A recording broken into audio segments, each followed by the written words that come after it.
তো চলুন ঘটনায় চলে যাই। সময়টা খুব বেশি দিন আগের কথা না, বেশি দিন বলতে যে অনেক বছর মুক্তিযুদ্ধের আগে বা ব্রিটিশ পিরিয়ডে, বিষয়টা এরকম না। সময়টা এখন থেকে 10-15 বছর আগের কথা। যেই জায়গাকে কেন্দ্র করে ঘটনাটা, এটা গাজীপুরের একটা জায়গা। এই জায়গার পাশে কিন্তু নদী রয়েছে।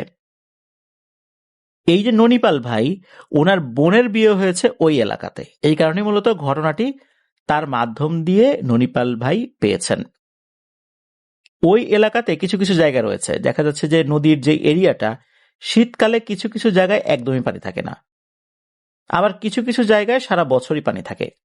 যেই জায়গাগুলোতে সারা বছর পানি থাকে সেখানে তো দেখা যাচ্ছে যে সবসময় মাছ ধরার জন্য লোকজন আসে। এমন একটা জায়গায় দেখা গেল যে কিছু জেলে মাছ ধরতে এসেছে, বেশ দূর থেকে তারা এসেছেন আর কি। তো ওখানে ওনারা জাল ফেলেছেন, এটা কিন্তু দিনের বেলার কথা বলছি। জাল যখন ফেলেছেন, দেখা গেল কয়েকবার জাল ফেলার পর একবার জালটা আটকে গেছে। জাল কোনোভাবেই ওনারা টেনে তুলতে পারছেন না, মনে হচ্ছে নিচ থেকে কেউ টেনে ধরে রেখেছে এরকম মনে হচ্ছে, অথবা শক্ত কোনো কিছুর সাথে আটকে গেছে। এরকম যখন মনে হলো তখন আরো একটা বিষয় তারা খেয়াল করলেন, সেটা হচ্ছে যে ওনাদের যে জাল যদি কোনো একটা নির্দিষ্ট জায়গায় বেঁধে যায় তাহলে শুধু ওই জায়গাতে আটকে যাবে, ওখানে টান অনুভূত হবে। কিন্তু মনে হচ্ছে যেই এরিয়া দিয়ে ওনারা জাল ফেলেছেন প্রত্যেকটা জায়গা থেকেই নিচে টান অনুভূত হচ্ছে, অর্থাৎ জালের নিচের পুরো অংশ জুড়েই মনে হচ্ছে আটকে গেছে। এটা কিভাবে সম্ভব? সমস্যাটা কি? এটা দেখার জন্য যখনই একজন লোককে নিচে নামিয়েছেন, উনি ডুব দিয়েছেন, ওই সময়ে নৌকার উপরে থাকা লোকজনরা দেখে এক অদ্ভুত এবং ভয়ঙ্কর দৃশ্য। দেখেন জালের কাছাকাছি জায়গা জুড়ে অনেক লম্বা চুলের মতো পানিতে ভাসছে। মনে হচ্ছে কোনো বিশাল একটা মাথা, সেই মাথায় অনেক লম্বা চুল আছে, এই মাথাটা পানির নিচে আছে আর চুলগুলো পানিতে ভাসছে। এদিকে তারা এই বিষয়টা দেখেছেন, দেখে ভয়ও পেয়েছেন। ওদিকে কি হয়েছে, যিনি ডুব দিয়েছেন উনি আর ওঠেন না। দেখা যাচ্ছে যারা এভাবে ডুব দিতে অভ্যস্ত বা যারা দেন আর কি, তারা তো মোটামুটি 1 মিনিটের কাছাকাছি সময় থাকতে পারেন। এমনিতে আমরা হয়তো 20-25 সেকেন্ড সর্বোচ্চ থাকলেও ওনারা আরো বেশি পারেন, যেহেতু এখানে একটা অভ্যস্ততার ব্যাপার রয়েছে। এই লোক আর ওঠে না, ওঠে না, ওঠে না, ওঠেই না। একটা সময় কি হলো, ওনারা দেখেন ওই চুলগুলো আর নাই, যা আলো ওনারা তুলতে পারছেন, তবে ওই লোককে আর পাওয়া যায় না। চারদিকে হই হুল্লোড় পড়ে গেল। ওনারাও আবার ডুব দিয়েছেন, ওনারা নিচে নেমে কিছুই দেখেন না, ওই লোককেও পাওয়া যায় না। তারপর ফায়ার সার্ভিসকে ফোন করা হয়, ফায়ার সার্ভিসের ডুবুরিরা আসেন। ডুবুরিরা আসার পর তারাও সেখানে খোঁজ করেছেন, কিন্তু তারাও ব্যর্থ হয়ে চলে গেছেন। 5-6 ঘন্টা তারা যখন খোঁজাখুঁজি করে ব্যর্থ হয়ে চলে যান, তাদের ধারণা এখানে আর এর ডেড বডি পাওয়া যাবে না, হয়তোবা দূরে কোথাও ভেসে উঠতে পারে। ফায়ার সার্ভিসের লোকজন যখন চলে গেছে, বেশ অনেকটা দূরেই চলে গেছে, হঠাৎ করে পানির নিচ থেকে ওই লোকটা ভেসে ওঠে। প্রিয় লিসেনার্স, কি ভাবছেন? নিশ্চয়ই ওই লোকটা মারা গেছে? না, সম্পূর্ণ জীবিত অবস্থাতে উনি ভেসে উঠেছেন। মনে হচ্ছে মাত্রই উনি ডুব দিয়েছেন। উনি নৌকাতে ওঠেন, লোকজন তো তাকে টেনে ধরে। এতক্ষণ পানির নিচে কিভাবে একটা মানুষ জীবিত থাকে? তাকে টেনে তোলার পর তার চোখে মুখে খুবই ভয়ঙ্কর একটা আতঙ্ক। উনি যে 5-6 ঘন্টা পানির মধ্যে ছিলেন, ওনার শরীরটা কিন্তু ফ্যাকাশে হয়ে যাবার কথা, কুচকে যাবার কথা, পানির নিচে দীর্ঘক্ষণ থাকলে যেটা হয়। তার কিন্তু কিছুই হয়নি। ওই ডুব দেওয়ার সময় যেরকম দেখা গিয়েছিল ঠিক ওই রকম, অর্থাৎ কেউ যদি 1 মিনিট বা কিছু সময় পানির নিচে থাকে তখন শরীরের স্কিনের যেরকম অবস্থা হয় ওই রকম আর কি। উনি উঠে বলেন, তাড়াতাড়ি নৌকা ঘোরাও, তাড়াতাড়ি এখান থেকে ভাগো।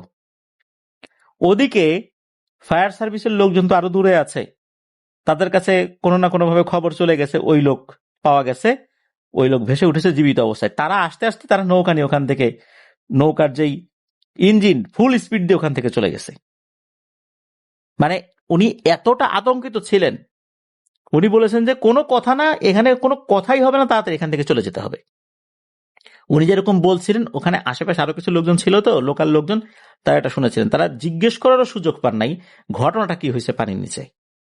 উনি ওখান থেকে চলে গেছেন। উনি হয়তোবা তার যারা সহকর্মী তাদের সাথে শেয়ার করেছেন, কিন্তু ওনারা এই এলাকার ধারের কাছেও আসেন নাই কখনো, আজ পর্যন্ত না। এই তো গেল এই ঘটনা। এর কয়েকদিন পরের একটা ঘটনা, ওই এলাকাতে বেশ কিছু বাচ্চা কাচ্চা আছে, তখন তো শীতকাল ছিল। দেখা গিয়েছে যে ওই নির্দিষ্ট জায়গাতেই সবাই গোসল করতে আসতো। 7-8টা বাচ্চা ওই এলাকারই, তারা গোসল করতে এসেছে। এর মধ্যে 8-9 বছর বয়সী একটা ছেলে, সে ডুব দিয়েছে আর ওঠে না, ওঠে না, ওঠে না, অনেকক্ষণ হয়ে যায় আর ওঠে না। অনেক খোঁজাখুঁজি শুরু হয়ে যায়, আবার ফায়ার সার্ভিসকে ফোন করা হয়, তারা আসে, তারাও অনেক খোঁজাখুঁজি করে, কিন্তু না, তারাও কিছু পায়নি।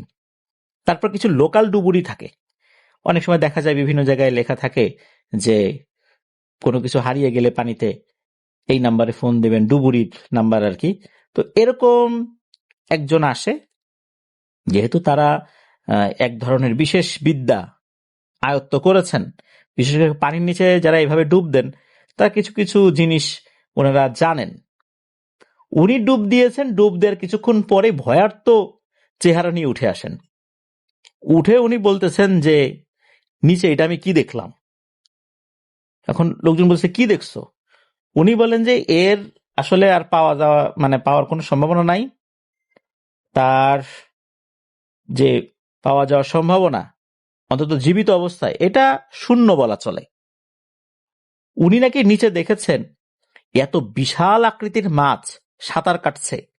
উনি নিচের দিকে তাকিয়েছেন যখন ডুব দিয়ে, তখন দেখেন যে অনেক নিচে স্পষ্ট দেখতে পাচ্ছেন উনি বিশাল আকৃতির মাছ, মনে হচ্ছে তিমি মাছের আকৃতির মাছ, এরকম মাছ নিচে সাঁতার কাটছে, তাও একটা না, অনেক, অসংখ্য। যখন এটা দেখেছেন উনি ভয় পেয়ে দ্রুত উপরে উঠে আসছেন। 3 দিন পর এই বাচ্চার লাশ ভেসে ওঠে। সে কিন্তু জীবিত ফেরত আসতে পারেনি, তার লাশ ভেসে ওঠে। যখন তার লাশটা পাওয়া যায়, ঠিক একই জায়গায় পাওয়া যায়, লাশটা কিন্তু ভেসে দূরে কোথাও যায়নি। মনে হচ্ছে যে সে গোসল করার সময় যেভাবে স্বাভাবিক ছিল তার স্কিন, চেহারা, মনে হচ্ছে সে মাত্রই গোসল করে উঠেছে, এমন একটা অবস্থা। সে যে 3 দিন পানির নিচে ছিল এমনটা কিন্তু মনে হচ্ছে না। তার পেটের মধ্যেও কোনো পানি ছিল না, তার নাক দিয়ে গলা দিয়ে যে রক্ত পড়ছে বিষয়টা এরকমও না। মনে হচ্ছে সে স্ট্রোক করে মারা গেছে, জাস্ট এতটুকুই। শরীরের কোথাও কোনো আঘাতের চিহ্নও ছিল না। মানুষজন বুঝতে পারে এটা মোটেও স্বাভাবিক কিছু না। এটা তো গেল এই বাচ্চার ঘটনা। এরপরে আসি এর 4-5 দিন পরের ঘটনা। মানে এটা কিন্তু খুব দ্রুত হচ্ছে। এর 4-5 দিন পর একজন একজন হিন্দু ভদ্র মহিলা, উনি অবিবাহিত ছিলেন। আসলে ওনার কোনো আত্মীয় স্বজন ছিল না, বেশ বয়সও হয়ে গিয়েছিল, কিন্তু ওনার বিয়ে শাদী হয়নি। তার নাম হচ্ছে রানী পাল। এই মহিলা ওখানে গোসল করতে গেছেন। গোসল করতে যাওয়ার পর ওই মহিলা অদৃশ্য হয়ে যান, মানে উনি ডুব দেওয়ার পর আর ভেসে ওঠে নাই। মানুষজন খোঁজাখুঁজি করেছে, যেহেতু ওনার কোনো আত্মীয় স্বজন ছিল না, যারা ইনস্ট্যান্ট আশেপাশে ছিলেন তারা খোঁজাখুঁজি করেছেন। ওনারাও বুঝতে পারছেন যে একে হয়তো আর পাওয়া যাবে না। দেখা গেল যে 1 দিন, 2 দিন, 3 দিন পর ওই মহিলা একদম দিনের বেলাতেই হঠাৎ করে ভুস করে ভেসে উঠেছেন, একদম স্বাভাবিক। কিন্তু একটা জায়গায় অস্বাভাবিকতা ছিল, মানুষজন দেখতে পায় তার মাথায় জট হয়ে গেছে। তার মাথায় কিন্তু আগে জট ছিল না। তো উনি উপরে উঠে আসেন, লোকজন বলে কি ব্যাপার, তুমি 3 দিন কোথায় ছিলে? তো উনি বলেন 3 দিন কই, আমি তো একটু আগে ডুব দিলাম, হয়তোবা 30-40 মিনিট নিচে থাকতে পারি, 3 দিন মানে? লোকজন বলে তুমি তো 3 দিন আগে হারাই গেছো, ঘটনাটা কি? তখন উনি সব কথা খুলে বলেন। প্রথমবারের মতো মানুষজন বুঝতে পারে আসলে ঘটনাটা কি। উনি যখন ডুব দিয়েছেন তখন ওনার কাছে মনে হলো কে যেন ওনার পা চেপে ধরে এক হ্যাচকা টান দিয়ে পানির নিচে নিয়ে যাচ্ছে। একটু নিচে যেতেই উনি দেখতে পান যে উনি একটা অন্য জগতে চলে আসেন। ওখানে কোনো পানি নাই, কিছু নেই। ওখানে বিভিন্ন ধরনের লোকজন আছে, তবে বিশাল আকৃতির প্রায় 30-40 হাত লম্বা, দানবীয় আকৃতির একজন মহিলা। মহিলার চেহারা যে ভয়ঙ্কর এটা বলা যাবে না। মহিলার চেহারা শ্যামবর্ণের। আমাদের স্বাভাবিক শ্যামবর্ণের যারা নারীরা আছেন এনারা যদি এরকম 30-40 হাত লম্বা হয়, যেরকম দেখা যাবে সুঠাম দেহি ওই রকম। তার মাথায় চুলও আছে অনেক বড় বড়। তো এই মহিলা তাকে বলতেছে যে, কিরে কেমন আছিস? এদিকে তো এই রানী পালের তো অবস্থা খারাপ। উনি ভালো আছি এই উত্তর কি আসলে দিতে পারেন? ওই অবস্থা কি তার আছে ওই সময়? উনি বলেন যে জি ভালো আছি, আমাকে কেন এখানে নিয়ে আসছেন? তখন ওই অবয়বটা যা বলে এটা শুনে রানীপাল আসলে ওনার মধ্যে একটা মিশ্র প্রতিক্রিয়া হয়। সেটা এরকম যে ওই অবয়বটা বলে, দেখ এইটা হচ্ছে আমাদের থাকার জায়গা। এখানে বেশ কিছুদিন ধরে ড্রেজিং করে বালু তুলতে তুলতে এমন অবস্থা করেছে আমার থাকার জায়গাটাই এখন ভেঙে যাবার উপক্রম হয়েছে, নাই বললেই চলে। এই কারণেই আমি সেদিন এক জেলেকে নিয়ে আসছিলাম, কিন্তু ওরে আমার পছন্দ হয় নাই, ওরে দিয়ে কাজ হবে না, ওকে জীবিত অবস্থাতেই পাঠাই দিছি। এরপর একটা বাচ্চাকে মেরে ফেলছি। তুই জানিস কয়েকদিন আগে একটা বাচ্চা মারা গেছে। এখন তোকে নিয়ে আসছি কেন? প্রথমত যে এখানে সমস্যাটা কি হয়েছে এটা উপরে গিয়ে মানুষদেরকে বলবি। দ্বিতীয়ত তুই এখন উপরে গিয়ে আমার জন্য একটা আসন দিবি। তোর যে বাড়ি সেখানে গিয়ে একটা আসন দিবি, আমি তোর উপর সওয়ার হব, ওই আসনেই আমি এখন থাকবো। আমি আর নিচে থাকতে পারতেছি না, আমার থাকার জায়গাটা তোরা নষ্ট করে দিছিস। তখন বলে যে আমি গরিব মানুষ, আমার নিজেরই তো থাকার জায়গা নাই, মা নাই, বাবা নাই, আত্মীয় স্বজন নাই, বিয়ে শাদী আমার হয় নাই, সন্তানাদি নাই, আমার হাজবেন্ড নাই, আমি কিভাবে আপনার জন্য আসন দিব বা জায়গা আমি ঠিক করব, আমি তো বুঝতে পারতেছি না। তখন উনি বলেন যে তুই যা উপরে গিয়ে বলবি, এলাকার গণ্যমান্য ব্যক্তিদেরকে বলবি, তারাই ব্যবস্থা করে দিবে বলে আমার বিশ্বাস। আর তুই ওখানে আসন দিবি, আশা করছি তুই ধনী না হলেও তোর খাওয়া পড়ার আর কোনো অভাব হবে না। তবে তুই ধনী হবি না। আর তোকে কিছু কাজ করার জন্য আমি অনুমতি দেব, যদিও বা তুই সেটা পারবি না, সেটা আমি করে দিব। তার বিনিময়ে কোনো ধরনের টাকা পয়সা কিচ্ছু নিতে পারবি না। এভাবেই তোর জীবন চলে যাবে। তখন এই যে রানীপাল উনি বলেন যে কি করবেন, কারণ উনি তো আসলে কবিরাজি কিছু জানেনও না, একদম গ্রামের 8-10টা সাধারণ মহিলার মতোই উনি, কোনো বিদ্যা তার জানা নেই, এমনকি লেখাপড়া উনি জানেন না। কিন্তু ওই অবস্থা থেকে ওনার উঠে আসার জন্য এতে রাজি হওয়া ছাড়া তার কোনো উপায় ছিল না। উনি রাজি হয়ে যান, তখনই নাকি ওনার মাথায় জট হয়ে যায়। আর এরপর ওনাকে পানির একটা নির্দিষ্ট জায়গায় যখন পৌঁছে দেন, তখন উনি বোঝেন যে উনি পানির মধ্যে আছেন, তখন উনি শ্বাস প্রশ্বাস নিতে পারছেন না। এরপরে উনি ভেসে ওঠেন। তারপর তো এই অবস্থা। লোকজন যখন এই কথা শোনেন তখন সামনে যে ঘটনাগুলো ঘটেছে, অর্থাৎ আগে যে ঘটনাগুলো ঘটেছে সেগুলোর সাথে এই ঘটনা মিলান। এলাকার গণ্যমান্য কিছু ব্যক্তিবর্গ তারা একত্র হয়ে একটা সিদ্ধান্ত নেন যে ওনাকে একটা জায়গা দিয়ে দেওয়া হবে। এলাকার একজন ব্যক্তি একটা জায়গা দিয়ে দেন যে মা তুমি এখানেই থাকো, তোমার আর মানুষের বাড়িতে বাড়িতে ঘুরে ঘুরে কাজ করতে হবে না, এখানেই তোমার একটা বসত ভিটা বানাই দিচ্ছে আমাদের সামর্থ্য অনুযায়ী, তুমি এখানেই থাকো, এইভাবেই তুমি মানুষের উপকার করো। এরপর থেকে উনি কিন্তু ওখানেই আছেন এখনো পর্যন্ত। কিন্তু এই রানীপাল জীবিত, যদিও বা আমরা কিন্তু এই রানীপালের নামের অংশ বিশেষে বলেছি। ওনার নামের আগে আরো একটা অংশ আছে, ওই অংশটা বাদ দিলে লাস্টে রানীপালটা আসে, তো এই জন্য আমরা রানীপাল বলেছি, পুরো নামটা আমরা বলতে পারিনি সঙ্গত কারণেই। তো এই যে ননিপাল ভাই, ওনার বোন কিভাবে এই রানীপালের ঘটনাটা জানলেন? ওনার বোনের একটা মারাত্মক সমস্যা ছিল, তা হচ্ছে ওনার বোনের গর্ভের সন্তান 3 মাস বয়স হলেই নষ্ট হয়ে যেত, মারা যেত। এরকম কিন্তু 3-4 বার হয়েছে। তখন নাকি এই রানীপালের কাছে উনি গিয়েছেন। রানীপালের কাছে যখন গিয়েছেন তখন রানীপাল এগুলো তো জানেন না, ওনার উপর যখন পানির নিচের ওই মহিলা জিনটা সওয়ার হয়েছে, তখন সে বলছে যে তোকে একটা পাতা দিব, এই পাতাটা শুধু একটা নির্দিষ্ট সময় মুখে রাখবি, এরপর আশা করা যায় কোনো সমস্যা হবে না। কখন? উনি বলেছেন ঠিক 3 মাস যখন হয় গর্ভের সন্তানের, তখন তোর একটা পেটে ব্যথা হয় তাই না? উনি বলেন যে জি হয়। এরপরেই তো সন্তানটা মারা যায়। বলে হ্যাঁ। উনি বলে দেন যে ঠিক এরকম ব্যথা যখন হবে সাথে সাথে এই পাতাটা তুই তোর জিহ্বার নিচের অংশে রাখবি। নিচের অংশে রাখার সাথে সাথে তোর মুখের মধ্যে ভয়ঙ্কর রকমের জ্বালা পোড়া শুরু হয়ে যাবে। কিন্তু খবরদার হাও করবি না, থুথু ফেলবি না, পাতাটা মুখ থেকে বের করবি না। একা একাই মুখের জ্বালা পোড়া কমে গিয়ে স্বাভাবিক হয়ে যাবে, তখন গিয়ে পাতাটা বের করবি। তখন দেখবি তোর বাচ্চার আর কিছু হবে না, এবং তোর সাথে যে সমস্যাটা আছে এটাও আর থাকবে না। উনি কিন্তু বলেন নাই যে এটার সাথে কোনো জিন ঘটিত সমস্যা আছে নাকি ওনার শারীরিক কোনো সমস্যা ছিল, কিছুই বলেন নাই। উনি যখন পরবর্তীতে গর্ভবতী হয়েছেন এরপর ওই পাতাটা রেখে দিয়েছিলেন। ওই পাতাটা কিন্তু শুকনো পাতাই ছিল আর কি, বিশেষ জায়গায় রেখে দিয়েছিলেন। ওই পাতাটা তখনই উনি মুখে দিয়েছেন যখন হঠাৎ করে ওই পেইনটা শুরু হয়েছে।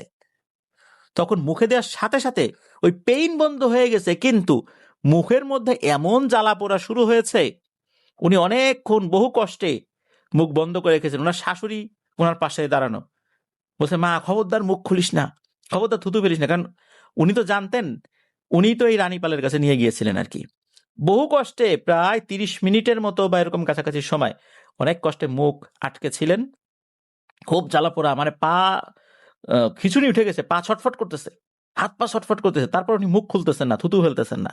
মুখের মধ্যে এমন জ্বালা পোড়া, আস্তে আস্তে আস্তে আস্তে নাকি ওই জ্বালা পোড়াটা স্বাভাবিক হয়ে যায়, মানে এটা কমে যায়, মুখটা একদম স্বাভাবিক হয়ে যায়। এরপরে গিয়ে ওই পাতাটা উনি বের করেছেন। এরপর ওনার সন্তান হয়েছে, একটা কন্যা সন্তান। ওই কন্যা সন্তানের পরে স্বাভাবিকভাবে আর একটা পুত্র সন্তান হয়েছে। তারা আলহামদুলিল্লাহ খুবই ভালো আছেন।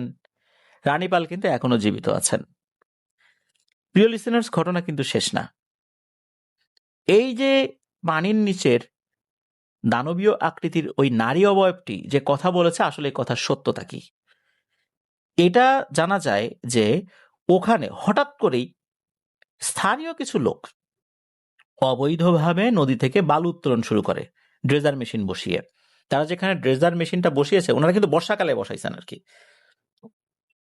এই মেশিনটা কিছু কন্টেইনারের উপরে, কন্টেইনার বলতে গোল গোল ড্রামের মতো কিছু বড় বড় ড্রাম, তার উপরে পাটাতনের উপরে মেশিন বসানো। এরপর পাইপটা নিচে চলে গেছে নিচ থেকে বালু ওঠানোর জন্য। ওইখানে কিন্তু কিছু লোকজন থাকতো সার্বক্ষণিক, এই মেশিনটা অন করা অফ করা, মেইনটেনেন্সের জন্য। দিন হোক রাত হোক, ওরা মাঝে মাঝে হঠাৎ করে একটা জিনিস দেখতেন। সেটা হচ্ছে যে মনে হতো নিচ থেকে কেউ এই কন্টেইনার সহ, যে কন্টেইনারটা এত বড় একটা মেশিনকে ভাসিয়ে রেখেছে, এইটা সহ মনে হচ্ছে অর্ধেকটা কন্টেইনার ডুবে গেছে। অর্থাৎ এই গোলাকৃতির ড্রামের মধ্যে যে কন্টেইনারগুলো, অর্ধেকটা ডুবে গেছে, মেশিন সহ ডুবে গেছে। মনে হচ্ছে নিচ থেকে কেউ এগুলো টেনে নিয়ে যাচ্ছে। আবার হঠাৎ করে মনে হলো যে নিচ থেকে এটা ছেড়ে দিয়েছে, লাফ দিয়ে উঠেছে পানির উপরে। যখন এটা নিয়ে যায় তখন নাকি ওনারা অনেক লম্বা লম্বা চুল দেখতেন, চুলের মতো কিছু একটা, চতুর্দিকে চুল ছড়িয়ে পড়েছে, এটা ওনারা দেখতেন। এরকম বেশ কয়েকবার দেখেছেন। মালিক পক্ষকে ওখানে থাকা মিস্ত্রিরা অবহিত করেছেন। এরকম 7-8 দিনের কাছাকাছি বা এরকম একটা সময় হওয়ার পর কোনো একটা কারণে এই মালিক পক্ষ ভয় পেয়ে এই ড্রেজিংটা বন্ধ করে দেয়। কিন্তু ততদিনে কিন্তু ওই পানির নিচে যা ক্ষতি হওয়ার হয়ে গেছে। এটাই মূলত পরবর্তীতে জানা যায় যে এই বিষয়। প্রিয় লিসেনার্স, আমি বলেছিলাম কিছু কথা বলবো। আপনারা জানেন যে কিছুদিন আগে আমি একটা ভিডিও আপলোড করেছিলাম, চট্টগ্রামের সীতাকুণ্ডে গিয়েছিলাম। সীতাকুণ্ডে জাহাজ ভাঙা শিল্প যেটা, সেটা দেখে এসেছি। আমার সাথে ছিল আমাদের মডারেটর বদরুজ্জামান রাকিব, আমার সাথে ছিল আরাফ। আমরা সেই জায়গাগুলো যখন দেখতে যাই, এর মধ্যে গুলিয়াখালী বিচে যাই। গুলিয়াখালী বিচে যাওয়ার পর আমাদের যিনি সিএনজি চালক, এই সিএনজি চালকের সাথে বিভিন্ন বিষয় নিয়ে কথা হয়। ওনার একটা ইন্টারভিউ কিন্তু আমরা আপলোড করেছিলাম। সেখানে কিন্তু উনি একটা কথা বলেছিলেন, সেটা হচ্ছে বাঁশবাড়িয়া সি বিচ, যেটা এই বাঁশবাড়িয়া সি বিচের ওখানে ইদানিং হর হামেশাই মানুষ হারিয়ে যাচ্ছে, এবং এই মৃত্যুটা মোটেও স্বাভাবিক না। দেখা যাচ্ছে জোয়ারের সময় ওনারা যেখান থেকে হারিয়েছেন, ভাটার সময় তো পানি অনেক দূর চলে যায়, তাদেরকে অনেক খোঁজাখুঁজি করা হয়, তো পাওয়া যায় না। কিন্তু ঠিক আবার যখন জোয়ার হয় ওই একই জায়গায় তাদেরকে পাওয়া যায়। এটার পিছনে কারণটা কি? অনেকেই কিছু সায়েন্টিফিক ব্যাখ্যা দিয়েছেন, সেটা হচ্ছে ওখানে কিন্তু বাংলাদেশের রিনাউন্ড একটি কোম্পানি ড্রেজিং করছে, ড্রেজিং করে প্রচুর পরিমাণে বালু উত্তোলন অলরেডি করে ফেলেছে। অনেকে বলে ওই ড্রেজিং করার কারণে বিভিন্ন জায়গায় গর্ত হয়ে গেছে, চোরা গর্ত হয়ে গেছে। যখন তারা সাঁতার কাটতে নামে ওখানে পানির একটা পাক খায়, ওখানে চলে যায়। তাহলে পাক খাওয়ার পর তো ওখানেই ডেড বডি পাওয়ার কথা, অথবা তাদের লাশটা অন্য জায়গায় চলে যাওয়ার কথা। ঠিক যেখানে নামে ওখানেই কেন পরবর্তীতে আবার তাদের ডেড বডিটা পাওয়া যায়? এটা কিন্তু ওখানে হচ্ছে। বুঝাই যায় যে ওখানে এমন কোনো একটা বিষয় হয়েছে যার কারণে এই নিরীহ লোকদেরকে মরতে হচ্ছে। এই জন্য বাঁশবাড়িয়া সি বিচে কাউকে না নামার অনুরোধ করছি। অনেকে ইউটিউবে বিভিন্ন ট্রাভেল ব্লগগুলো দেখে অনেকে সেখানে গোসল করতে নামছেন। এটা কিন্তু একটা বিপজ্জনক ব্যাপার হয়ে যাচ্ছে। আমাদের এই এপিসোডের মাধ্যমে আমরা আপনাদেরকে সচেতন করার জন্যই কিন্তু তথ্যগুলো বললাম।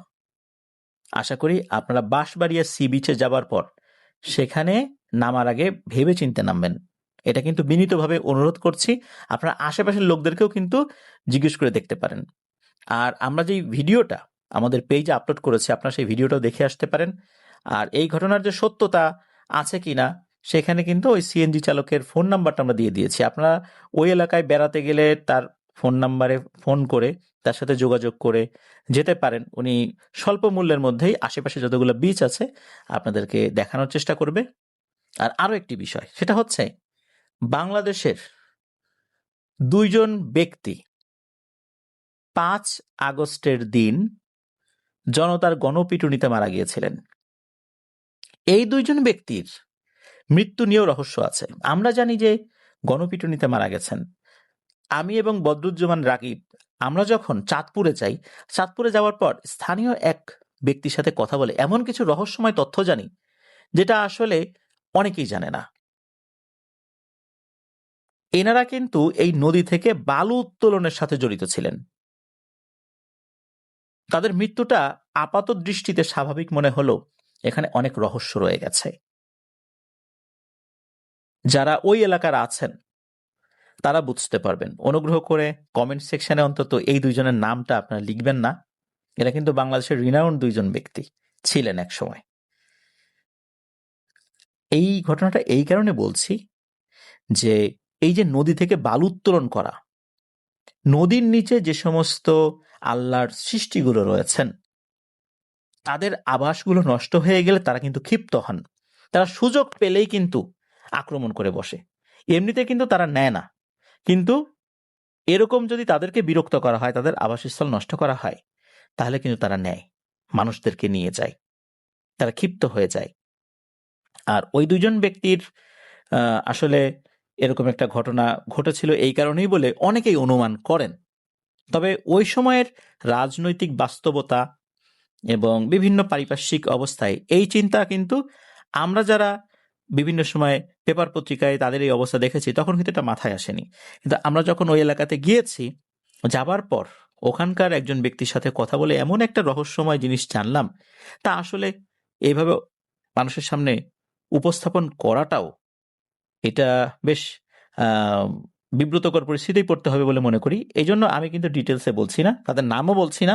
আমি শুধু এই কারণেই বললাম বিষয়টা, সেটা হচ্ছে যে নদী থেকে বালু উত্তোলন করা যত্রতত্র ভাবে এটা সরকারিভাবেও নিষিদ্ধ। এটা পরিবেশের জন্য বিপর্যয় সৃষ্টি করে। সরকার ইজারা দেয় যে জায়গাগুলো যেখান থেকে বালু উত্তোলনের অনুমতি আছে, এগুলো ছাড়া অবৈধভাবে যত্রতত্র কোথা থেকে বালি উত্তোলন করাটা আইনত দণ্ডনীয়, যেমন ঠিক তেমনি এগুলো আমাদের এই জগতে আরো কিছু আল্লাহর সৃষ্টি রয়েছেন, তাদেরও অসুবিধার কারণ। তাদেরও আমরা বিপদে ফেলছি, তাদেরকে বিপদে ফেলার মাধ্যমে অনেক নিরীহ মানুষকে আমরা বিপদে ফেলছি। আল্লাহ তাআলা আমাদেরকে বোঝার তৌফিক দান করুন। এই ধরনের কর্মকাণ্ড থেকেও আমাদেরকে বেঁচে থাকার তৌফিক দান করুন। প্রিয় লিসেনার, চলুন চলে যাব আজকের শনি রাতের 65তম এপিসোডের দ্বিতীয় এবং শেষ ঘটনায়।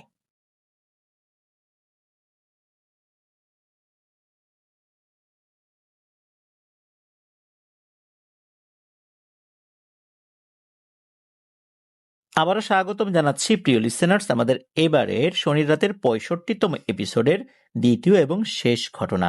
এই ঘটনাটি আমরা যার কাছ থেকে পেয়েছি ওনার নাম ইমন।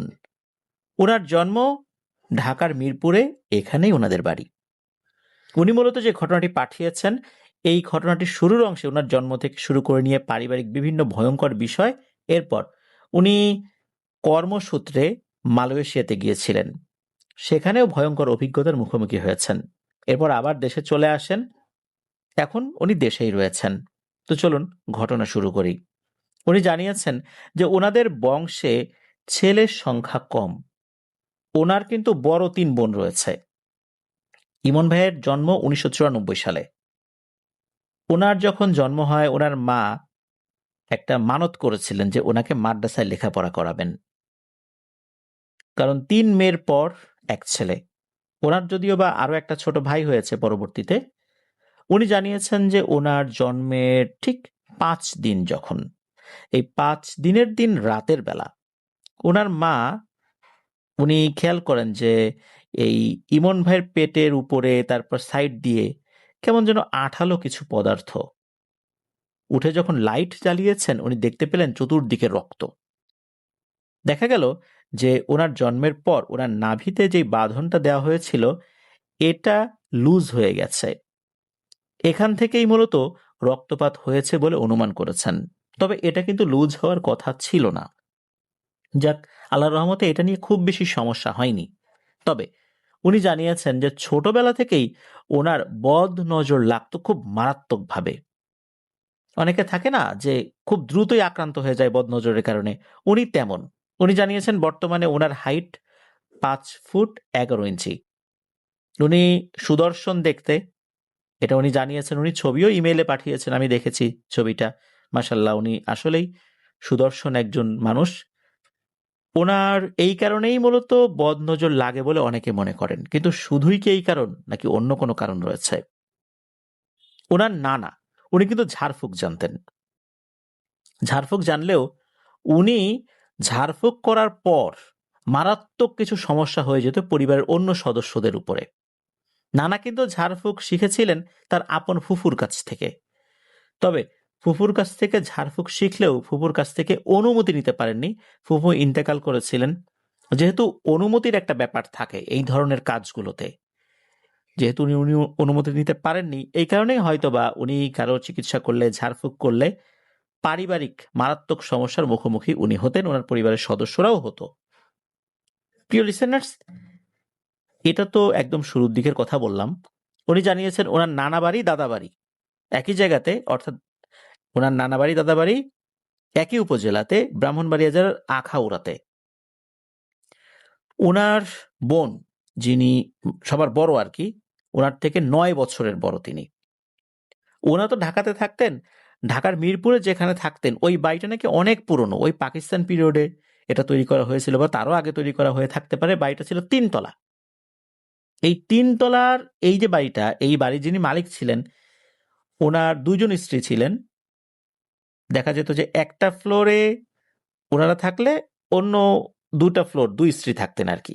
এইভাবে আর কি এটা বন্টন করা ছিল।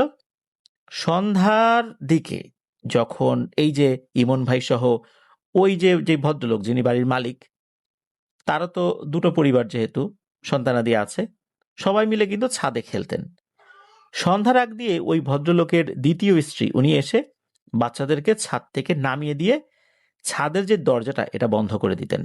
কেননা সন্ধ্যার পর বাচ্চারা ছাদে খেলাধুলা করুক এটা উনি পছন্দ করতেন না। এর পিছনে কারণও ছিল।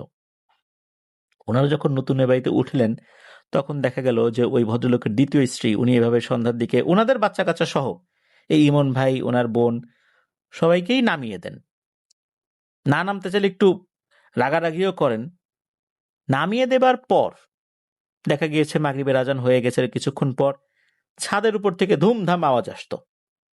তখন এই ইমন ভাই, ওনার বোন, তারা আক্ষেপ করে বলতেন যে দেখলা আমাদেরকে নামাই দিয়ে নিজেদের বাচ্চাদেরকে এখন খেলার জন্য ছাদে উঠিয়ে দিয়েছে। একবার নাকি ইমন ভাই রাগ করে ছাদে উঠেছিলেন। উনি উঠে দেখেন যে ছাদের দরজাটা ঠিকই বন্ধ, কিন্তু ধুমধাম আওয়াজ কিন্তু হচ্ছে। তখন উনি দ্রুত নিচে নেমে আসেন। উনি যখন পরিবারের সাথে বিষয়টা শেয়ার করেন তখন পরিবারের লোকজন বুঝতে পেরেছিল আসলে ওই যে ভদ্রমহিলা উনি কেন সন্ধ্যার আগেই বাচ্চাদেরকে জোর করেই ছাদ থেকে নিচে পাঠিয়ে দেন। এটা ছিল একটা কারণ।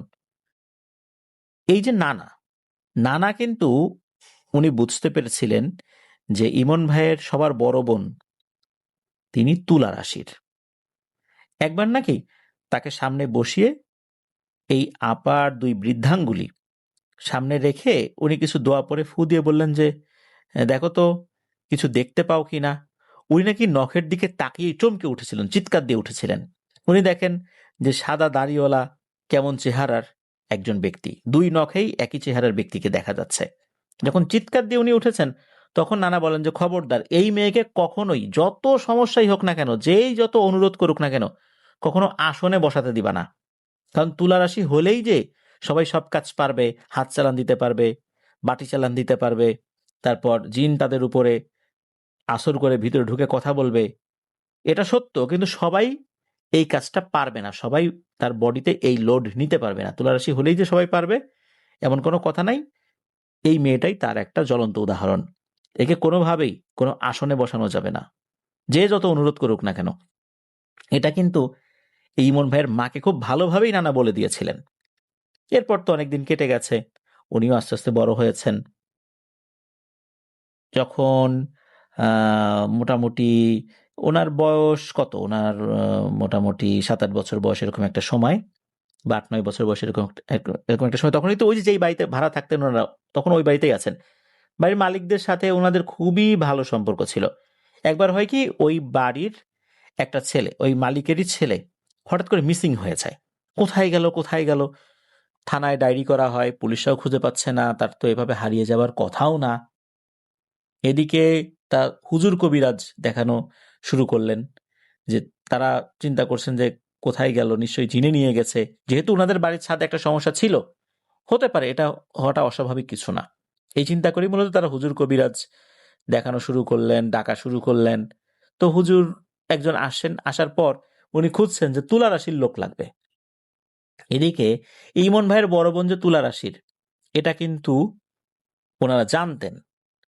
তখন ওই বাড়ির যিনি একজন ভদ্র মহিলা, বিশেষ করে যার বাচ্চা আর কি, মানে মালিকের স্ত্রী, উনি তো এসে ইমন ভাইয়ের মাকে খুব অনুনয় বিনয় করছেন যে আপনার মেয়েটাকে দেন, তুলা রাশির লোক ঢাকা শহর, এখন কোথায় খুঁজে পাবো। এদিকে ইমন ভাইয়ের মা তো রাজি না, কারণ নানা নিষেধ করেছেন। তিনি নিশ্চয়ই বুঝে শুনে নিষেধ করেছেন, তিনি তো তার নাতনিকে বিপদে ফেলার জন্য কোনো কথা বলবেন না।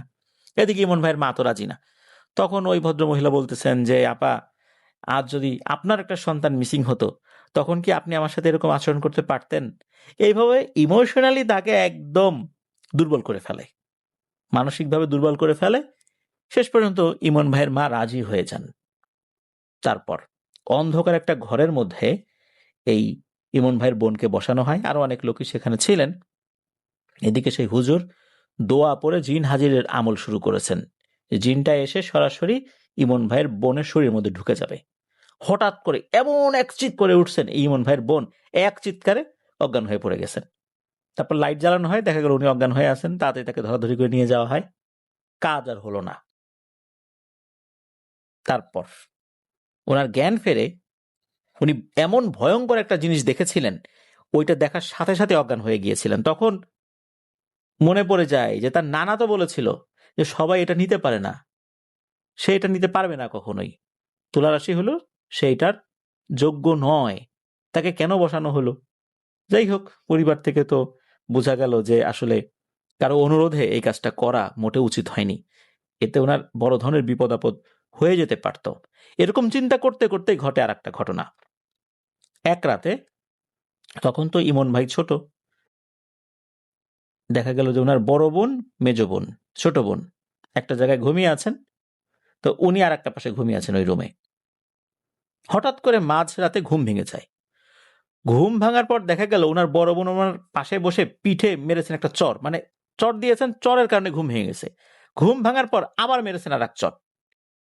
এরপর তো উনি চিৎকার দিয়ে উঠছেন।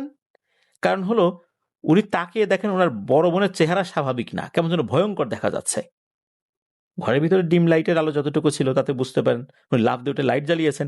এদিকে তার অন্য বোনেরাও প্রচন্ড জোরে চিৎকার চেঁচামেচি শুরু করেছে। এদিকে তার বড় বোন হি হি হি হি করে হেসে দিয়েছে। হেসে দেওয়ার পর ওনাদের ওই রুমের দরজা ছিল, তো যেটা ছিল ওটা তো খোলা ছিল, কিন্তু জানালা যেগুলো ছিল এগুলোও খোলা ছিল, জানালা বন্ধ ছিল না। বাম পাশের যে জানালা ছিল, এই জানালা দিয়ে বাইরে গাছপালা দেখা যেত।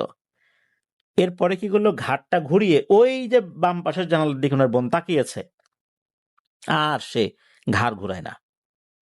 তার মা বাবা আসে, ঘাটটা ঘোরানোর চেষ্টা করে, মনে হচ্ছে ঘাটটা একদম শক্ত হয়ে গেছে, এমন শক্ত কোনোভাবেই ঘাড় ঘোরানো যাচ্ছে না, আর উনি কথাও বলেন না, একভাবে তাকায় আছেন। এদিকে লোকজন আসে আরো অনেকে আশপাশ থেকে, যে এরকম একটা সমস্যা হয়েছে। একজন প্রতিবেশী আন্টিও আসে, তার কাছেও জিন আসতো। যেই না ওই আন্টি আসছে, তখন এই ইমন ভাইয়ের বড় বোন রিয়াক্ট করে, চিৎকার চেঁচামেচি করতে থাকে, এই তুই এখানে আসিস কেন, যা ভাগ এখান থেকে দুষ্টু মহিলা, এরকম ভাবে গালিগালাজ করতে থাকে। মানে তাকে দেখে সহ্য করতে পারে নাই। এর ভিতরে আরো বেশ কিছু ঘটনা ঘটে যায়, তবে পরবর্তীতে বোঝা যায় যে এই ইমন ভাইয়ের বোনের উপরে যে হাজির হয়েছে সে একজন মুসলিম জিন, ভালো জিন। সে একটা পর্যায়ে ইমন ভাইকে ইশারা করে কাছে রাখে, ইমন ভাই সাহস করে যান। যাওয়ার পর মাথায় হাত বুলিয়ে দিয়ে বলে যে নামাজ কালাম পড়বি, তুই ভালো, তবে তোরও বিপদ আছে সামনে, সাবধানে থাকতে হবে। তো এরপর নাকি সে চলে যায়। যখন চলে যায় তখন ইমন ভাইয়ের বোন অজ্ঞান হয়ে যান, এরপরে উনি স্বাভাবিক হয়ে যান। তো পরিবারের লোকজন বুঝতে পারে যে আসলে ওই আসনে তাকে বসানো মোটে উচিত হয়নি। এরপর আরো বহুদিন কেটে যায়, ইমন ভাই বড় হয়েছেন। এর ভিতরে আরো অনেক ঘটনা ঘটেছে, পারিবারিক বিভিন্ন ছোটখাটো ঘটনা। এগুলো বলতে গেলে তো অনেক দীর্ঘ সময় লেগে যায়, সেগুলো আসলে না বলাটাই সমীচীন। ওনার বয়স যখন 24 কি 25 বছর, তখন উনি মালয়েশিয়াতে যান।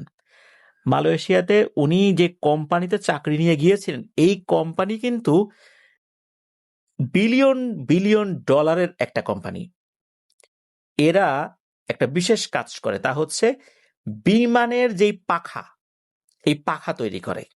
বিমানের পাখা তৈরি করা, এটা এই যে কোম্পানিগুলো, এদের কিন্তু হিউজ ইনভেস্টমেন্ট থাকে, মানে প্রচুর ইনভেস্টমেন্ট, অনেক বিনিয়োগ থাকে এখানে, অনেক টাকা বিনিয়োগ করতে হয়, এবং অনেক দামি দামি মেশিনগুলো থাকে।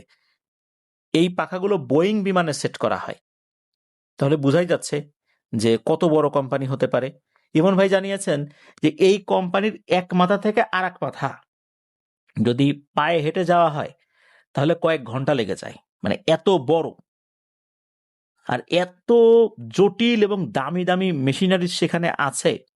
এগুলোর ব্যবহার আসলে স্পেশাল জ্ঞান যাদের আছে ওই বিষয়ে, তারাই করতে পারেন নিঃসন্দেহে। এমনি হালকা জ্ঞান নিয়ে বা হালকা ট্রেনিং দিয়ে আসলে ওই কাজগুলো করানো সম্ভব না। যারা অ্যারোনটিক্যাল ইঞ্জিনিয়ার হয়েছেন তারা এই বিষয়গুলো বোঝেন আর কি। তো উনি ওখানে কাজে গিয়েছেন। কাজে যাওয়ার পর প্রথম দিকে ওনাদের কিছু বেসিক ট্রেনিং করাতে হবে, কারণ ওনাদের কাজটা আসলে তো বিমানের পাখা বানানোর ওই জটিল কাজ না, ওনাদের অন্য কাজ ছিল। কিছু বেসিক ট্রেনিং করানোর জন্য মোটামুটি 14 দিনের মধ্যে একটা সময় লাগবে, বা এরকম কাছাকাছি একটা সময়। তো ওনারা যাওয়ার পরই দেখা গেল হঠাৎ করে এই কোম্পানির অর্ধেকটা অংশ, বিশেষ করে যেই পার্টে অনেক দামি দামি মেশিন ছিল, ওই পার্টটা টোটালি বন্ধ করে দেওয়া হলো। বলা হলো ওখানে যেন কেউ না যায়, কেউ যেতে পারবে না ওখানে। হঠাৎ করে কোম্পানি এরকম একটা সিদ্ধান্ত নিল, এটা তো যে কোনো প্রতিষ্ঠানের জন্য বড় ধরনের একটা লোকসান হওয়ার সিদ্ধান্ত, কিন্তু প্রতিষ্ঠান নিশ্চয়ই ইচ্ছা করে এটা নেয়নি। আর ওনারা নতুন গিয়েছেন, তখন ওনাদের প্রথম দিকে বেশ দিনের একটা বড় সময় ক্লাস করতে হতো। ওনাদের যে ক্লাসরুমগুলো ছিল, এই ক্লাসরুমগুলো ছিল বেশ নির্জন জায়গায়। ক্লাসরুম যেখানে, এখান থেকে যদি চা কফি খাওয়ার জন্য যাবেন বা নাস্তা করার জন্য বা দুপুরের খাবার খাওয়ার জন্য, ওই জায়গায় নাকি হেঁটে যেতেও 10 মিনিট বা তারও বেশি সময় লাগে, 10 থেকে 15 মিনিটের মতো সময় লাগে। তাহলে কত বড় জায়গা, কত বড় অবকাঠামো সেখানে তৈরি করা হয়েছে। ওনারা বেশ কয়েকজন গিয়েছেন, তো এক রুমে 5 জন করে বসবেন। এখন দেখা গেল অতিরিক্ত বেশ কয়েকজন চলে আসেন, তাদের জন্য আর একটা রুম খুলে দেওয়া হয়। ওই রুমটা নাকি কখনো খোলা হয় না কোনো একটা অজ্ঞাত কারণে, তাদের জন্য ওরা খুলে দেওয়া হয়। ওই রুমটা খোলার পর ওখানে ক্লাস চলছে, অল্প সময় পরে হঠাৎ করে চিৎকার চেঁচামেচির আওয়াজ। চিৎকার চেঁচামেচির আওয়াজে এই রুম থেকে সবাই ওখানে গিয়েছে, কি হয়েছে তখন দেখা গেল ওখানে আরেকজন বাংলাদেশি ভাই আসছেন। ওনার বয়সটা মধ্যবয়সী, ওনার 2 জন সন্তান আছে, উনি অবিবাহিত নন আর কি। তার বয়স 40-এর কাছাকাছি এরকম একজন ব্যক্তি গিয়েছেন আর কি। সাধারণত দেখা যায় ওখানে ইয়াং লোকজনই বেশি আসে। তো উনি আসছেন এখানে ট্রেনিং নেওয়ার জন্য, কাজ করার জন্য। দেখা যাচ্ছে যে ওই রুমে যিনি ক্লাস নিচ্ছিলেন ওই ভদ্রলোকও মুসলিম। মালয়েশিয়াতে অনেক মুসলিম আছে। উনি ফু দিচ্ছেন, দোয়া দুরুদ পরে ফু দিচ্ছেন, আর উনি অস্বাভাবিকভাবে বসে আছেন, কিভাবে যেন তাকাচ্ছেন আর অদ্ভুত ধরনের শব্দ করছেন। বোঝা যাচ্ছে উনি সম্পূর্ণরূপে জিন দ্বারা আক্রান্ত হয়েছেন। এখন ওনারা তো চলে আসছেন, আসার পর কোনোভাবেই মানে তাকে থামানো যায় না। তখন কি করবে? ওখান থেকে সিদ্ধান্ত নেওয়া হলো দ্রুত ওনাকে একজন ভালো রাকির কাছে নিয়ে যেতে হবে। কোনো হুজুর ছাড়া এই সমস্যার সমাধান করতে হবে না, হসপিটালে নিয়ে গেলে হবে না। তো ওই ভদ্রলোকের পরিচিত একটা জায়গা ছিল, ওই জায়গাতে নিয়ে যাওয়ার জন্য গাড়িতে ওঠানো হলো। এখন গাড়িতে ওঠানোর সময় আরো তো বেশ কয়েকজন সহযোগী লাগে, তখন কিন্তু ইমন ভাইয়ের সাথে ওঠেন।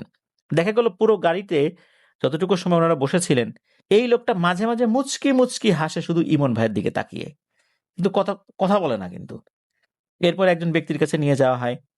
ব্যক্তির কাছে নিয়ে যাওয়ার পর মালয়েশিয়ান একজন ব্যক্তি, একজন রাকি, উনি কি করলেন, ওই পান পান কি যেন বলে পড়লেন, এরপর পানগুলো পোড়ালেন, তারপর কলা পাতা এগুলো দিয়ে একটা চিকিৎসা করলেন, ধোয়া দিলেন, কিন্তু কোনো কাজ হলো বলে মনে হলো না। তাকে নিয়ে আসা হলো, ওনার আচার আচরণে অস্বাভাবিকতা। তারপর পুলিশ ডাকা হলো। পুলিশ এসে চিন্তা করছেন যে ইচ্ছা করে কোনো ভণ্ডামি করতেছে কিনা। পুলিশ এসে বলতেছে যে, "এই তুমি ঠিক হয়ে যাও, নাহলে কিন্তু তোমাকে ধরে নিয়ে যাব।" দেখা গেল যে উনি খালি মুচকি হাসে পুলিশের দিকে তাকিয়ে, কোনো কথা বলে না কিন্তু। আবার মুচকি হাসে ইমন ভাইয়ের দিকে তাকিয়েও। পুলিশ বুঝতে পারলেন যে এর অবস্থা ভালো না, এখানে কাজ করতে পারবে না, একে দেশে পাঠিয়ে দিতে হবে। সিদ্ধান্ত হলো দেশে পাঠিয়ে দেওয়া হবে।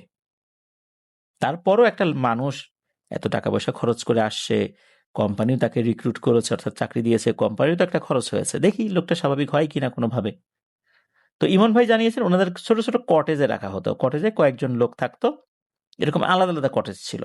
তো এই যে যেই ভদ্রলোক, সঙ্গত করে নামটা উনি বলেন নাই, ওই ভদ্রলোক আর একটা কটেজে থাকতেন। এক রাত্রে দরজায় কিছু সময় পর পর ঠক ঠক ঠক আওয়াজ, মানে আমরা যখন দরজায় নক করি তখন তো ঠক ঠক ঠক ঠক এরকম আওয়াজ, কিন্তু মনে হচ্ছে থেমে থেমে আওয়াজটা আসছে। ঘটনাটা কি? এই আওয়াজটা কোত্থেকে আসছে? এই একটা আওয়াজের গ্যাপে মনে হচ্ছে 5 সেকেন্ড 10 সেকেন্ডের একটা গ্যাপ আছে, মানে মাঝখানে। ওই কটেজের জানালা দিয়ে রাতের বেলা ইমন ভাই যখন বাইরে তাকিয়েছেন, মানে জানালা দিয়ে কিন্তু দরজায় দেখা যায়, যদি মাথা বের করা যায় দরজাকে এটা বোঝা যায় আর কি। তো উনি দেখেন অদ্ভুত একটা দৃশ্য। ওই যে বাংলাদেশি যে ভাই যিনি আক্রান্ত হয়েছেন, মনে হচ্ছে উনি ঘাটটা সামনের দিকে ঝুঁকিয়ে কটেজের যে দরজা, ওই দরজার দিয়ে ভেতরে ঢোকার চেষ্টা করছেন। দরজা তো বন্ধ। যখনই মাথাটা নিচু করে দরজার সাথে একটা ধাক্কা লাগে, ঠাস করে একটা শব্দ হয়, আবার ওই ধাক্কা খেয়ে একটু পিছন দিকে চলে যান। এর 5-7 বা 10 সেকেন্ড পর আবার সামনের দিকে যখন উনি ঝুঁকে পড়েন, দরজার সাথে আবার ঠক করে একটা শব্দ হয়, ওই ধাক্কা খেয়ে আবার একটু পেছন দিকে চলে যান। মনে হচ্ছে যে উনি ঘুমন্ত, ঘুমের ভেতরেই উনি ওভাবে হাঁটতে হাঁটতে ওখানে চলে এসেছেন। উনি নিজেও জানেন না উনি কোথায় আছেন, কেন এখানে আসছেন, এরকম একটা অবস্থা হয়ে যায় আর কি। তো যাই হোক, এরপর ওনাকে ধরাধরি করে ওনার ব্যবস্থা করা হয়, তারপর ওনাকে দেশে পাঠিয়ে দেওয়া হয়েছিল। এটাও গেল তো ওনাদের ঘটনা। তো ওখানে যাবার পর ইমন ভাইয়েরও বেশ কিছু সমস্যা দেখা দেয়, বিভিন্ন ধরনের সমস্যা। এরপর ইমন ভাইও চলে আসতে বাধ্য হন ওখান থেকে। দেশে উনি চলে আসেন। দেশে চলে আসার পর থেকে নতুন করে একটা সমস্যা শুরু হয়ে গেল। তা হচ্ছে উনি ঘুমালেই একটা ভয়ঙ্কর স্বপ্ন দেখতেন। কিছু মেয়ে ওনাকে ধাওয়া করে, ধাওয়া করছে করছে, সমানে ধাওয়া করছে। আবার দেখা যেত যে উনি যখন রাতের বেলা ঘুমিয়ে থাকতেন, হঠাৎ করে ওনার চোখ খুলে যেত। আমরা যখন রাত্রে ঘুমিয়ে থাকি হঠাৎ করে কিন্তু চোখ সহজে খোলে না। মনে হতো কেউ জোর করে ওনার চোখের পাতা দুটিকে খুলে দিয়েছে, কিন্তু খোলার পর উনি কোনো ভয়ঙ্কর দৃশ্য দেখতেন না। আর ঘুমালে উনি কিছু মেয়েদেরকে দেখতেন, মেয়েগুলো তাকে ধাওয়া করছে। আবার কিছু কিছু মেয়েদেরকে দেখতেন যাদের চুল হচ্ছে গোল্ডেন কালারের, তারা মিটি মিটি হাসে দূর থেকে। ঘুমের মধ্যে উনি স্বপ্নে দেখছেন উনি রিকশায় উঠেছেন, এই মেয়েগুলো পিছনে ধাওয়া করছে, এই মেয়েগুলো ওনাকে স্বপ্নের মধ্যে বিরক্ত করছে। ওনার আর একটা মারাত্মক সমস্যা হতো, উনি সকালবেলা ঘুম থেকে উঠেই দেখতেন ওনার পায়ের রগের উপর রগ উঠে গেছে, হাঁটতে পারতেন না, প্রচন্ড পায়ে ব্যথা হতো। আর ঠিক মাগরিবের সময় তীব্র মাথা ব্যথা হতো। এরকম সমস্যা যখন চলতে থাকে তখন উনি যে কাজটি করেছিলেন সেটা হচ্ছে যে ভালো একজন হুজুরকে দেখিয়েছিলেন। হুজুর দেখার পর বলেছিলেন যে ওনার সাথে একটা জিনেদের গ্রুপ আছে। এই গ্রুপটা মেয়েদের একটা গ্রুপ। এই গ্রুপের যে সর্দার সে একটা বৃদ্ধা মহিলা, বৃদ্ধা জিন। এ হচ্ছে সর্দার, এও খুব দুষ্টু। আর এর অধীনে অন্য যে মেয়েরা আছে এই পুরো গ্রুপটাই উনার পিছনে লেগেছে। তাকে বিয়ে হতে দেবে না, তাকে কোনো কাজ করতে দেবে না। আর এটা নতুন করে না, তার জন্মের পর থেকেই নাকি এইটা পিছে লেগেছে। তবে এটা প্রকট হয়েছে একটা নির্দিষ্ট সময় পর। তো এই বিষয়টা জানার পর হুজুরের মতো চিকিৎসা করে দিয়েছেন, তবে কোনো লাভ হয়নি। হ্যাঁ, লাভের মধ্যে এতটুকুই হয়েছে যে উনি আগে ঘন ঘন স্বপ্ন যেটা দেখতেন, এখন ওই স্বপ্নটা এভাবে ঘন ঘন দেখেন না। ওই হুজুর বলেছিলেন যে এই পায়ের রগের উপর যে রগ উঠে যায়, মূলত তার পায়ের ক্যালসিয়ামের ভেতর থেকে আহ, মূল যে নির্যাস যেটা বা পায়ের হাড়ের মধ্যে যে ক্যালসিয়াম থাকে, এটার মূল নির্যাসটা নাকি ওরা শুষে খেয়ে নেয়। এই জন্য নাকি এরকম সমস্যা। আর মাগরিবের সময় যে তীব্র মাথা ব্যথা হতো, এটাও কমে গেছে, এখন আর পায়ে এরকম সমস্যা হয় না। মাঝে মাঝে উনি স্বপ্ন দেখেন। আর একটা বিষয় সেটা হচ্ছে ওরা আর বিয়ে হতে দেবে না। ওনার যে বোন 9 বছরের বড়, সবার যে বড় বোন, যার তুলা রাশি, যার কথা আমরা শুরুর দিকে বলেছি, উনি নাকি মেয়ে দেখতে গিয়েছিলেন একবার। এরপর উনি স্বপ্নের মধ্যে দেখেন ভয়ঙ্কর একটা অবয়ব তাকে তাড়া করছে এবং বলছে, আর দেখবি, আর মেয়ে দেখবি, খবরদার, ওর জন্য আর কোনো মেয়ে দেখবি না। ভয়ঙ্কর একটা অবয়ব। এছাড়া ওই যে উনি আসনে বসেছিলেন, আসনে বসার পরও উনি স্বপ্নের মধ্যে নাকি একবার দেখেছিলেন যে এমন ভয়ঙ্কর একটা পুরুষ, যার বিশাল বড় বড় চুল, নগ্ন শরীর, দানবীয় আকৃতি, ভয়ঙ্কর চেহারা, হাতে বিশাল এক রামদায়ের মতো দা নিয়ে তাকে বলছে, আর খবরদার কখনো আসনে বসবি না। এরকম ভাবে তাকে স্বপ্নের মধ্যে হুমকি দিয়েছে। আর ওনার জন্য মেয়ে দেখার কারণে তাকে হুমকি দিয়েছে। ওনার জন্য অনেক মেয়ে দেখা হয়। উনি বলেছেন একটা মেয়েকে উনি পছন্দও করছিলেন, সব ঠিকঠাক হওয়ার পরও বিয়ে হয়নি। আর যখন ঘটক আসে, ঘটক আসার পর ওনার বায়োডাটা বা বিস্তারিত শুনে যখন একবার চলে যান, আর ফোন দিয়েও ওই ঘটককে পাওয়া যায় না। ঘটক আসলে ফোনও রিসিভ করতে চায় না। দ্বিতীয়বার আসা তো দূরের কথা, বিয়ের কথা হলেও ফাইনালি ওনার বিয়ে হয় না। অথচ উনি 5 ফুট 11 ইঞ্চি হাইট, সুদর্শন একজন যুবক, ওনাকে বিয়ে করতে দেয় না। অনেকে নাকি এই সমস্যা শোনার পরও, আগ্রহী হয়ে আসার পরও তারা কোনো এক অজানা কারণে চলে গেছে। তার মানে হচ্ছে যারাই আসে তাদেরকে কোনো না কোনোভাবে ভয় দেখায় বা এমন একটা পরিবেশ সৃষ্টি করে যার কারণে উনি বিয়ে করতে পারছেন না। উনি এখনো এই সমস্যার মধ্যেই আছেন বলে জানিয়েছেন। তো এটাই ছিল ঘটনা। উনি বেশ বড় করে অডিও ফাইল আকারে পাঠিয়েছেন। তবে আমি চেষ্টা করেছি যে বিষয়গুলো না বললেই না, সেই জিনিসগুলো আসলে আপনাদেরকে বলার জন্য। প্রিয় লিসেনার্স, এখানে ঘটনার মধ্যে কয়েকটি বিষয় রয়েছে। তা হচ্ছে, শুরুর দিকে ওই যে নানার কথা যেটা আমরা বললাম, যে উনি কিন্তু অনুমতি নেন নাই। আপনারা জেনে অবাক হবেন, বাংলাদেশে এখন ব্যাঙের ছাতার মতো অনেক রুকিয়া সেন্টার হয়েছে। আপনারা আরো জেনে অবাক হবেন, এই রুকিয়া সেন্টারগুলোতে যে রাকিগুলোকে নিয়োগ দেওয়া হয়, এনাদের মধ্যে অনেকেই ওস্তাদের কাছ থেকে কোনো শিক্ষা নেন নাই। কিতাবাদি পড়েছেন, অ্যারাবিয়ান যে রাকিরা কিভাবে রুকিয়া করে ইউটিউবে দেখেছেন, সেই অনুযায়ী হ্যাঁ তারা শরিয়া সম্মতভাবে করছেন। কিন্তু দেখা যাচ্ছে কাজ হচ্ছে না। অনেক রুকিয়া সেন্টারগুলো বলছে যে 10 সেশন, 20 সেশন, 50, 80, 100 সেশন একটা প্যাকেজ। এটা যে কত বড় একটা প্রতারণা! হয়তো আমি এই কথাগুলো বলছি, অনেক রাকি আমাদের ঘটনাগুলো শোনেন, তবে আমি বলতে বাধ্য হচ্ছি। কেননা এই ধরনের চিকিৎসায় ভালো হবেই, এটা আল্লাহ ছাড়া আর কেউ বলতে পারে? আমি একটা প্যাকেজের আওতায় নিয়ে আসলাম। এটা কি এলোপ্যাথি চিকিৎসা না হোমিওপ্যাথি চিকিৎসা? এটা আধ্যাত্মিক চিকিৎসা, এটা রুহানি শক্তির ব্যাপার। এখানে রুহানি শক্তি দিয়ে শয়তানি শক্তির সাথে ফাইট করতে হয়, পজিটিভ এনার্জি দিয়ে নেগেটিভ এনার্জির সাথে ফাইট করতে হয়। তারপর আল্লাহ যদি কবুল করেন। চুক্তি করে এই কাজ হয় না। আর যারাই চুক্তি করে নেবে আপনার সাথে, আগের থেকেই ফিক্সড করে নেবে যে আমাকে এত টাকা দিতে হবে, আপনি এতটুকু নিশ্চিত থাকেন ওখানে গিয়ে আপনার কাজ না হওয়ার সম্ভাবনাই 98%, আর হওয়ার সম্ভাবনা 2%, অনলি 2% যে আপনার কাজ হবে। তাহলে বুঝুন অবস্থা। যারা এইভাবে চুক্তি করে সেশনগুলো নেয়, অ্যাকচুয়ালি এটা একটা ব্যবসা। মানুষ কোটি কোটি টাকা খরচ করে রুকিয়া সেন্টার দিচ্ছে, এটা কি সেবা নাকি ব্যবসা, এটা বুঝতে হবে।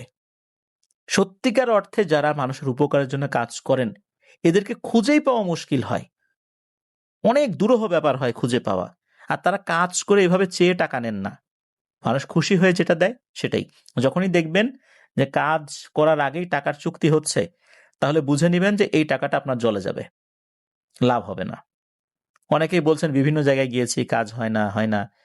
না হওয়ার পিছনে যে কয়েকটি কারণ, সেটা হচ্ছে যে কারো শরীরে যেই নেগেটিভ এনার্জিটা রয়েছে, এই নেগেটিভ এনার্জির সাথে ফাইট করার মতো পজিটিভ এনার্জি যিনি চিকিৎসা করছেন তার কাছে নেই, এই কারণে হচ্ছে না। আবার তার কাছে থাকলেও আল্লাহ চাচ্ছেন না, হচ্ছে না। আরেকটা বিষয় হচ্ছে যে উনি ভালো কোনো ওস্তাদের কাছে কোনো বিষয় শেখেনি নাই। কিতাবাদি পড়ে কখনো রাকি হওয়া যায় না। এই ধরনের চিকিৎসা কিন্তু কিতাবাদি পড়ার বিষয় নয়। কিতাবাদি পড়ে, হ্যাঁ, কিতাবাদি পড়ে আপনি শিখতে পারবেন, কিন্তু ওস্তাদের কাছে আপনাকে অবশ্যই অনুমতি নিতে হবে। একজন সার্জন, উনি কিন্তু একদিনের সার্জন হন না।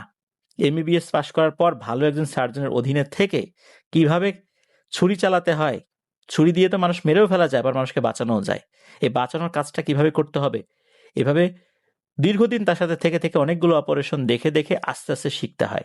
একজন লয়ার, উনি আইন পাশ করার পর প্র্যাকটিস শুরু করতে হয় একজন বিজ্ঞ লয়ারের অধীনে, দীর্ঘদিন থেকে শিখতে হয়, কমপক্ষে 5 বছর। এগুলো আমরা বুঝি। আমরা ভালো লয়ার যখন খুঁজি, আমরা দেখি যে তার অভিজ্ঞতা কেমন, কার কাছে সে কাজ শিখেছে। কেন আমরা এটা বোঝার চেষ্টা করি না যে যেই রাকির কাছে যাচ্ছি উনি কোথা থেকে শিখেছেন, তার ওস্তাদকে, তার ওস্তাদ কোন ধরনের আধ্যাত্মিক ক্ষমতা সম্পন্ন ছিলেন, এই বিষয়গুলো আমরা খোঁজ নিতে পারি না, নেবার চেষ্টাও করি না। আর এটাই বর্তমানে একটা বড় ধরনের ব্যবসা হিসাবে সামনে চলে এসেছে। আমি আবারও বলছি, আমার এই কথা শুনে অনেক রাকিরা মন খারাপ করতে পারেন, তবে সত্যিকার যারা রাকি তারা মন খারাপ করবেন না, তারা আমার এই কথায় সম্মতি জানাবেন। আর আপনারা অনেকে আমাদের কাছে বিভিন্ন ধরনের হুজুরের নাম্বার চান, আমরা এই কারণেই কোনো ধরনের কোনো তথ্য দেই না। কারণ হচ্ছে 100 জনের মধ্যে 99 জনই আমাদের কাছে ফেক মনে হয়, যার কারণে আমরা আসলে কারো তথ্য দেই না। আর এটা আসলে আমাদের কাজ না, আমরা ঘটনার মাধ্যম দিয়ে আপনাদেরকে সচেতন করার চেষ্টা করি। যার কাছে যাবেন বুঝে শুনে যাবেন, জেনে বুঝে আপনাদেরকে সেখানে টাকা দিতে হবে। আর কাজ হওয়ার আগে কোনো টাকার চুক্তিতে যাবেন না। যেই চুক্তি করবে বুঝবেন এটা ব্যবসা, কাজ হবে না, নিশ্চিন্তে থাকেন যে কাজ হচ্ছে না। আজকের এপিসোড এ পর্যন্তই। সবাই ভালো থাকবেন, সুস্থ থাকবেন, সবার জন্য শুভকামনা রইল। আল্লাহ তাআলা আমাদেরকে আইন, হাসাদ, সেহের, মানুষের ক্ষতি, জিনের ক্ষতি, যত ধরনের ক্ষতিকার বা ক্ষতিকারক পদার্থ রয়েছে, জীবজন্তু রয়েছে,